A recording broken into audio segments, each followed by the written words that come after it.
こんにちは。今日はですね、星のや東京さんに来ています。ここは家族でも何度か滞在をしていて、すごい大好きな旅館なんだけれども、実はこの上、最上階に温泉があります。でね、その温泉ってこの下地下1500メートルから上げてきた温泉で、露天風呂もちょっとあって、すごい素敵な温泉がある、こちらの星のや東京さんから今日はお届けいたします。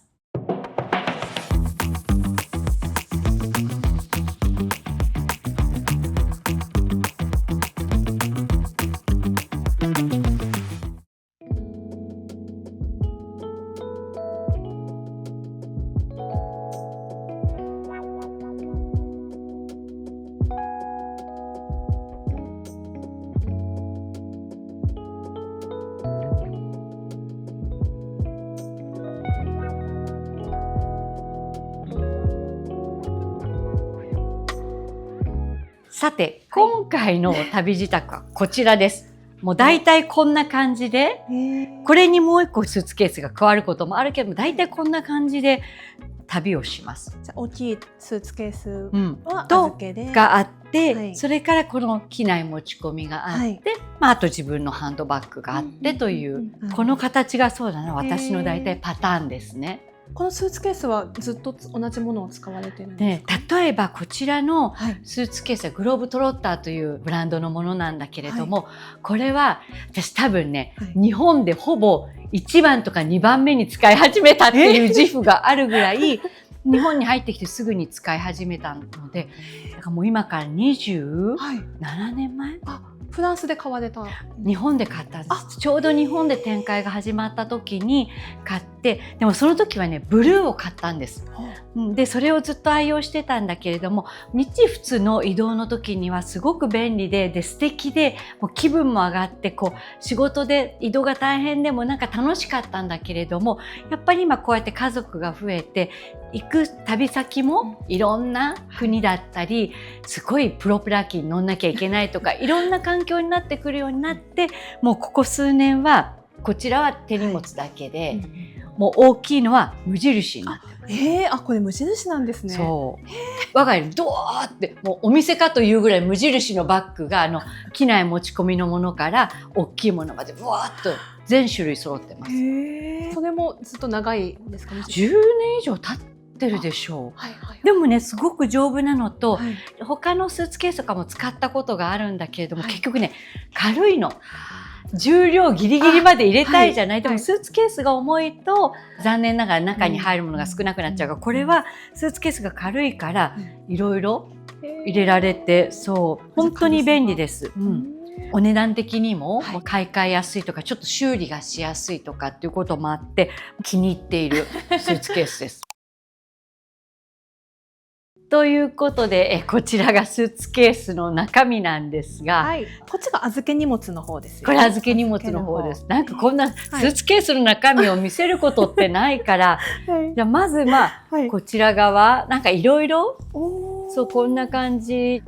ポワラーヌの。そうもういきなりそこに行ったら、フランスから帰ってきたやっぱポアラーヌじゃない？はいこう服の間に詰めたりとかしはいはいはいはて、できるだけ崩れないように持って帰ってくるって、特にやっぱり季節的にバターとか持ってきたくても夏は持ってこられないから、はいやっぱりこういうお菓子。お土産の定番ですか？も以前は缶詰も可愛いじゃない、パッケージう。が、はいだから缶詰を買ったこともあるし、トリュフ入りのお塩を買ったこともあるし、もういろいろやってきたんだけれども、あともうちょっと冬とかだとチョコレートはいはいとかなんだけれども、やっぱ夏はもうこの大きさだったり、こうもうちょっとちっちゃいパッケージのものをもう大量に買って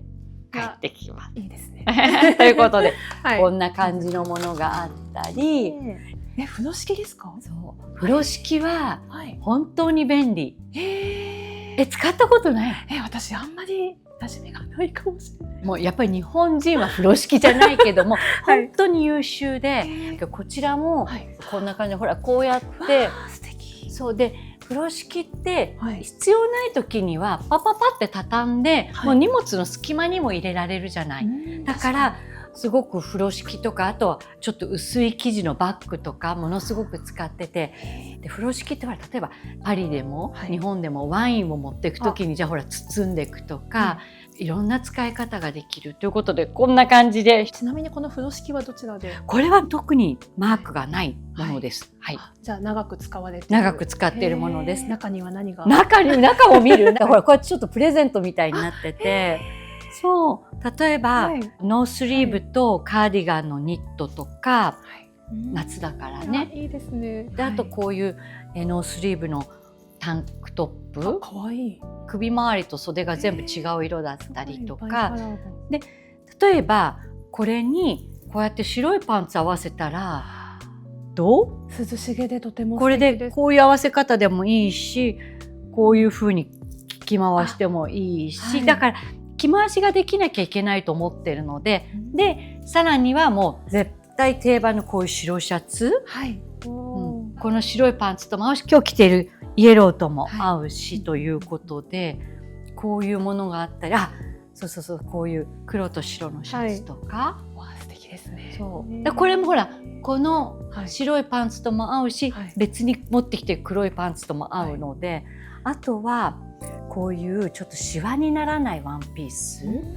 っとこういうかわいいソーレースなんだけれども、中にこういうものを着てっていう、でもほら逆に言うとこうちょっとねフラジャールだから破れないように気をつけなきゃいけないけども、こうやって畳んで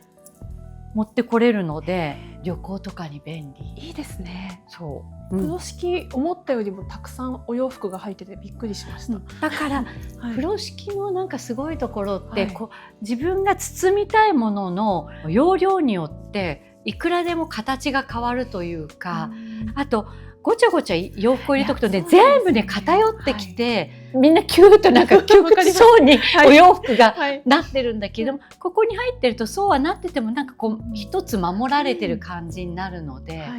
あとは本当にちょっと今回は例えば仕事とかちょっとお出かけの時に使えるようにって言ってこう持ってきたジャケットみたいなものとか、でもこれもこういうパンツとセットなの、だからこれをスーツで着たりとか、だからちょっと急にどなたかをインタビューしなきゃいけない固いお仕事が入ったってこういうので行くとか、でも急にパーティーがあるって言ったらちょっとこういう透け感のあるトップスを合わせる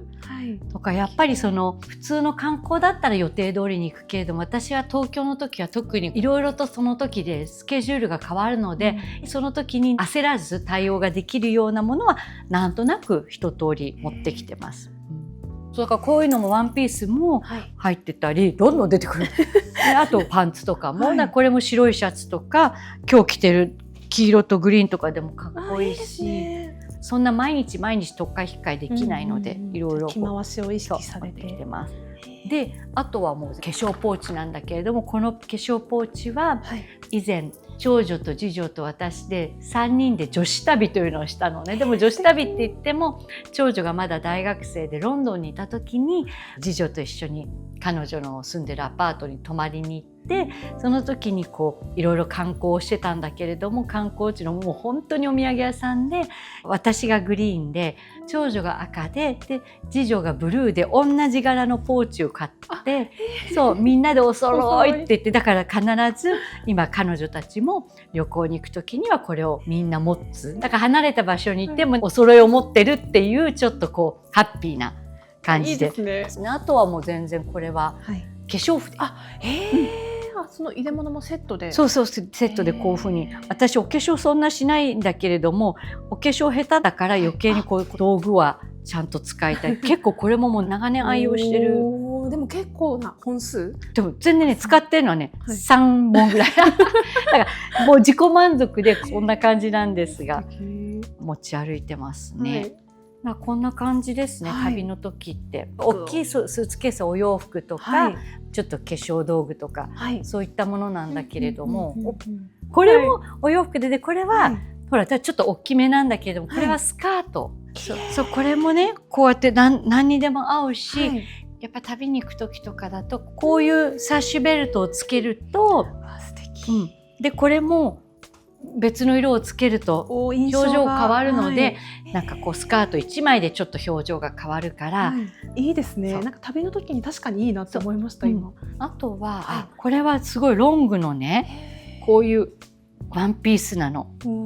でかわいい。すごいシンプルなワンピースだけど、実は背中がブヨーンって開いてるという。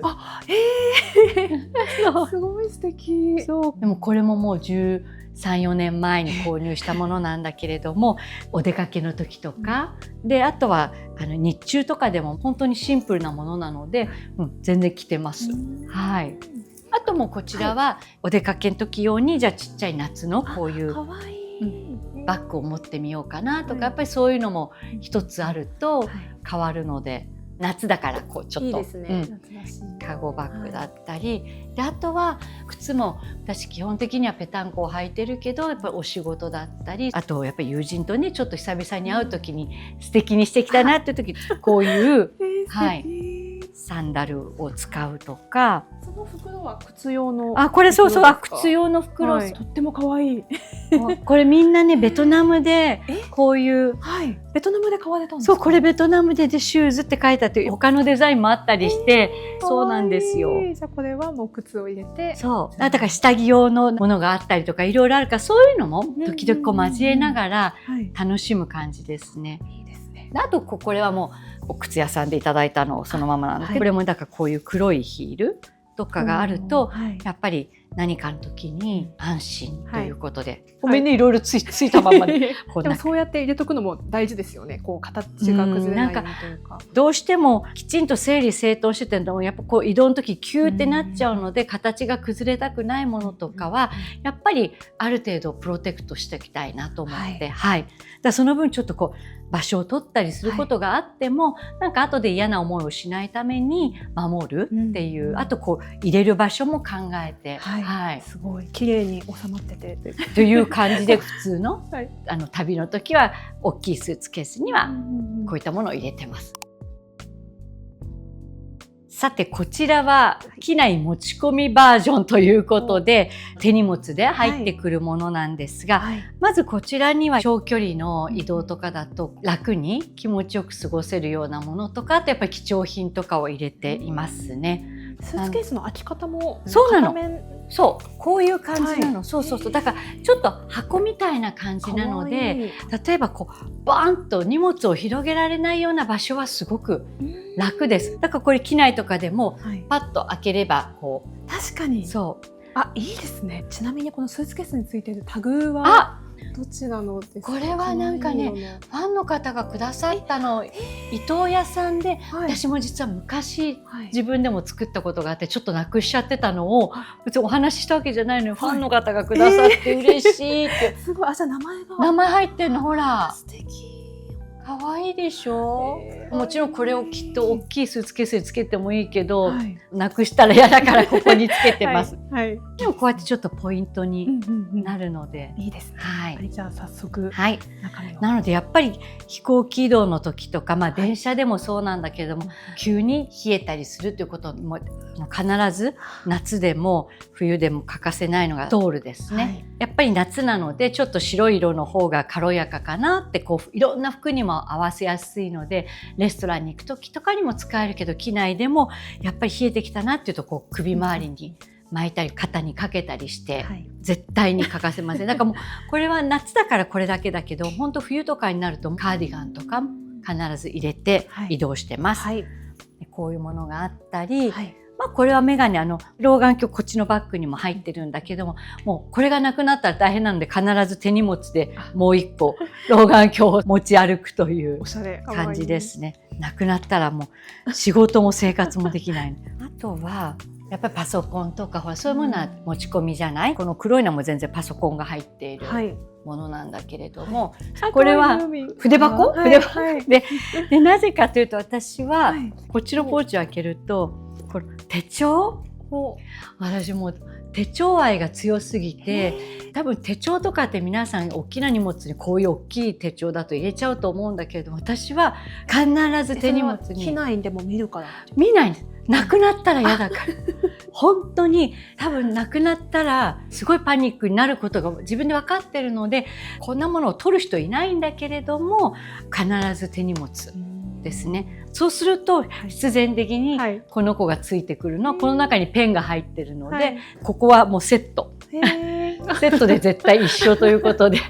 で手帳もこう直に入れるのも嫌で、必ず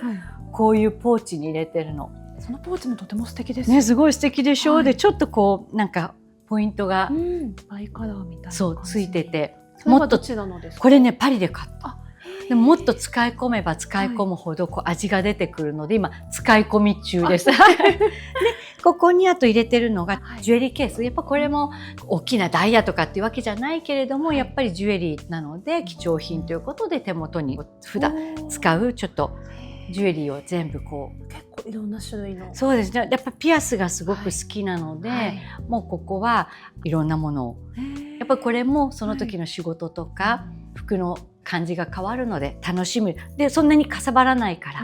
入れても。ちなみにそのジュエリーケースはどちらの？でこれはね、弘高さんっていうジュエリー屋さんがあるんだけれども、日本の、そちらで購入したものです。だからすごくここもクッションが入ってるから、コロンとした大きなものもきちんと守ってくれるので、大切なものはこのポーチに入れて、でもこうやってまとめとくと本当にバラバラにならないから楽なんですね。でプラス、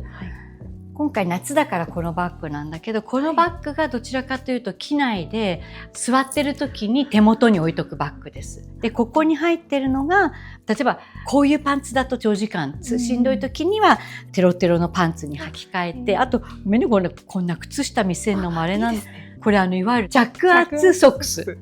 多分私30歳ぐらいからずっと履いてます。それむくみを防止。そうですね。でやっぱり移動が多い時には、やっぱ体にも当然負担がかかるので、それを避けるためにも、私そんなにむくむ方ではないけれども、やっぱり飛行機を降りる時ちょっと靴が履けないとかっていうことも起きるし、何といっても自分が快適に機内を過ごして降りた後も快適に過ごせるように、この着圧ソックスというのは必ず履いてます。これは必ずこうやってバッグに入れてて、これをそばに置いとくんです。だから飛行機に乗るとこのバッグに必要なものを全部入れてそばに置いとくっていう感じです。じゃあ何が必要かというと、機内でという説明を始めます。そうすると、このバッグに入れるのがこちらのポーチとメガネと、それから本をここに入れて、そうだ、あとメガネ拭きとかを入れて、これはここに入れるもので、機内で必ずそばにあるものたちです。これはポーチで、機内ではやっぱり快適に過ごすために、いつもだと持ち歩かないものと、いつも持ち歩いてるものがここに入ってるんだけど、例えば普段は持ち歩いてないんですけど、飛行機に乗る時にはちょっとこういう小さな入れ物にマスククレームっていうのを、これはね、本当は違う商品が入ってたものなんですけど、中洗ってこれ機内持ち込むようにパックを入れてます。クリームですか？これマスククレームだから、本当は顔真っ白になるぐらいこう塗るのがいいんだけれども、機内でなんか真っ白になってるのもあれなので、ちょっとクリームみたいに使って保湿をします、必ず。で次にこういうものがあって、これももう必ずそばに置いといて、気が向くとゴシゴシやってる、こういうところ。カッサになってる。これそうカッサになってるの、ここ。それはじゃあなんていう？でこれね、サロニアというところのフェイスカレントポインターっていうもので、これね癖にない。なので、とにかく普段も持ち歩いてるんだけども、機内ではより楽しくマッサージタイムです。こういうところで肩凝ってくるでしょ、機内とか。あと変に時間があるじゃないですか。で本読んでても映画見てても手が結構自由に使えるので、このポインターを使ってこういうところもくるくるって感じ。じゃあポインターで押せるし、後ろのカッサで面でグワーってやってもいいし、もしかしたらこれはここに適してますというのがあるかもしれないけど、私はもう自分がこういうところが痛いのよ。あとここ眉間とかもこうやって、あとこう眉の上とか、あと目が疲れた時はここ目のところとかこうやってやってます。そう、すっごい気持ちいい。痛気持ちいいです。でも痛気持ちいいって自分でこうね、ほら調整できるから。いいですね。デザインも素敵でしょ。ペンを持ってるような感覚で軽く使えるものなんだけど、これがすごいのは、ここがね、太陽光パネルになっていて、明かりを取り込んで、マイクロカレントっていわゆる微弱電流っていうものがあるんだけれども、それが出てるの。だから本当だったらこう充電をして使うようなものなんですけれども、充電の必要もなくこうやってマッサージを。でその微弱電流もここから出ているので、すごいですね。すごい痛いです。本当に。それはもう何年も使われてるんですか？もともと好きで使ってたんだけれども、本当に最初に使ったらもっと大きくってごつかったので、持ち歩くのも大変だし、人前で使うのも、だってこれだとなんかこうペンを持って、なんかほらちょっと頭痛いなとかやるじゃないみんな、ボールペンとかとか、なんかそういう感覚で使えるというのと、でもやっぱりこう力を入れてやっていくと筋肉を傷つけてしまうことってあると思うから、それが骨格矯正の山口先生っていう方がいらっしゃるんですが、その先生が監修をされてるから、筋肉を傷つけるようなことがないようにきちんと考えられて作られてるっていうことで。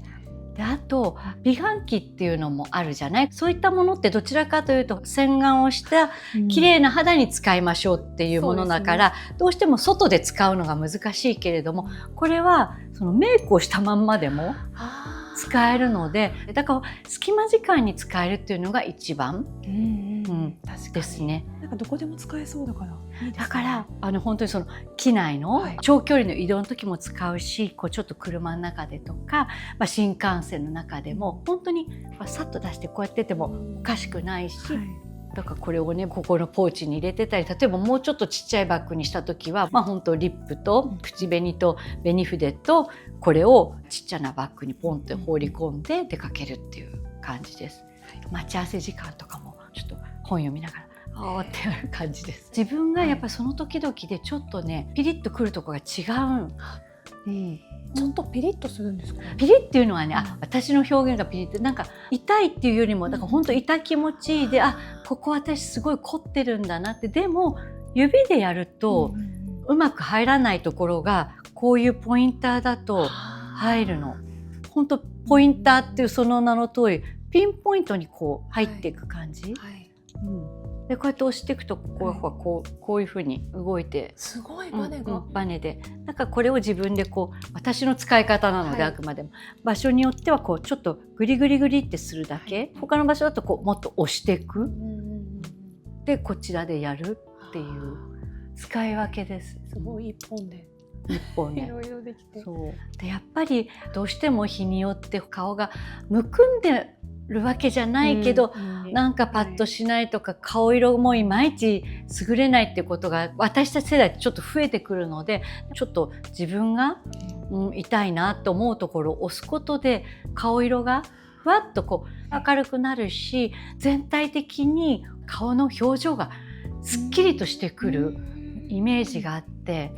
でその後ここら辺やったり、こういう使い方がいいか分からない、ここの部分を使ってこうやってやることもある。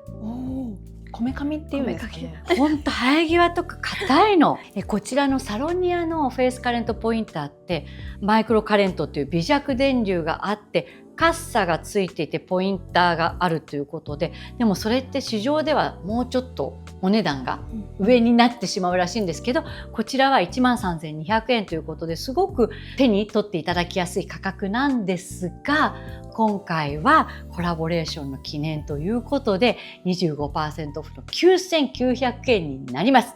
そしてさらにこちら